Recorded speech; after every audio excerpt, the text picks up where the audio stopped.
Hello everyone, how are you doing? This is MD Tech here with another quick tutorial. In today's tutorial, I'm going to show you guys how to continue where you left off upon browser startup on your Google Chromebook web browser as the default option. So this should hopefully be a pretty straightforward process, guys. And without further ado, let's go ahead and jump straight into it.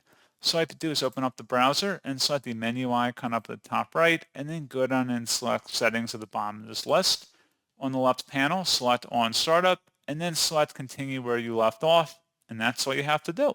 So pretty straightforward process, guys, and as always, thank you for watching. I do hope that was able to help you out, and I do look forward to catching you all in the next tutorial. Goodbye.